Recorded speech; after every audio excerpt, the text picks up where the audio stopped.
ఎప్పుడు సేమియా పాయసం, సగ్గుబియ్యం పాయసమే గాకుండా అప్పుడప్పుడు ఇలా కొత్తగా ట్రై చేయండబ్బా! అది కొబ్బరి పాయసం. ఈ పాయసం గాని చేసి పెడితే పడుకున్న శివయ్య లెగిసి మరీ చెప్తాడనమాట. ఎప్పుడు ఇదే చెయ్యి, అది కూడా నువ్వే చెయ్యి అని. నిజంగా అంత టేస్ట్ అయితే ఉండిద్ది పాయసం. ఒకసారి ట్రై చేయండి. సర్లే చెప్పిన వరకు చాలులే గానీ ముందు ప్రాసెస్ చూపిచ్చక్కా అంటారా? సరే చూసేయండి. ఫస్ట్ దీనికోసం మనం పచ్చి కొబ్బరి తీసుకోవాలి. అది కొబ్బరికాయ కొట్టేని తీసుకోవచ్చు. లేదంటే ఆల్రెడీ మన దగ్గర కొబ్బరికాయలు కొట్టుంటాయి కదా! అవైనా పర్వాలేదు. కానీ పచ్చి కొబ్బరే ఉండాలి. దానికి ఉన్నదంతా ఇలా తీసేయాలన్నమాట నేను వీడియోలో చూపించినట్టు.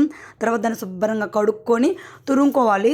లేదంటే కచ్చా పచ్చిగానే మిక్సీ పట్టొచ్చబ్బా! కాకపోతే తురుముకుంటే టేస్ట్ చాలా బావుండిద్ది. పచ్చి కొబ్బరితో పాటు డ్రై ఫ్రూట్స్ కూడా వేసుకోవాలి. అది మీకు ఇష్టం. మీకు నచ్చినవి వేసుకోండి. నేనైతే జీడిపప్పులు, బాదం పప్పులే వేస్తున్నా. కొంచెం ఎక్కువ వేసుకోండి. టేస్ట్ చాలా బావుండిద్ది. నెయ్యిలో వేపాల్సిన పని లేదు. పచ్చియే ఇలా కచ్చా పచ్చిగా కట్ చేసుకోండి మీకు నచ్చినట్టుగా. తర్వాత ఒక అర లీటర్ పాలు తీసుకొని బాగా మరగనివ్వాలన్నమాట. పొంగు వచ్చేదాకా అయితే కలదిప్పుతూనే ఉండాలి. ఎందుకంటే మేగడ కట్టిద్ది కదా! మేగడ కడితే టేస్ట్ బాగోదనమాట. అందుకని చెప్పేసి మేగడ కట్టకుండా కలదిప్పుతూ ఉండాలి. ఇలా బాగా మరిగినాక మనం పచ్చి కొబ్బరి వేయాలన్నమాట. పచ్చి కొబ్బరిని కూడా బాగా కలదిప్పి కొంచెం ఉడకనివ్వాలి. అవి ఉడికినాక మళ్ళీ డ్రై ఫ్రూట్స్ ఉన్నాయి కదా! ఆ కచ్చా పచ్చి కూడా పచ్చి వేసేయాలన్నమాట. ఇవన్నీ కూడా కొంచెం బాగా ఉడకనివ్వాలి వాటిల్లో. అన్నీ కూడా కొంచెం కలదిప్పుతూనే ఉండాలి. మేగడ కట్టకుండా మొత్తం కూడా అంటే పక్కకు పోకుండా అక్కడే ఉండి చేసుకోవాలన్నమాట ఇదైతే. ఇంకా లాస్ట్‌న పంచదార తీసుకుని అది కరిగేదాకా అయితే కలిదిప్పుకోండి.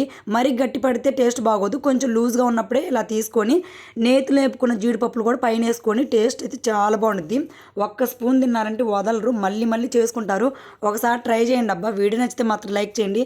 మన ఛానల్ అయితే సబ్స్క్రైబ్ చేసుకోండి. మరొక మంచి వీడియోతో మళ్ళీ కలుస్తాను. అంతవరకు బాయ్ ఫ్రెండ్స్.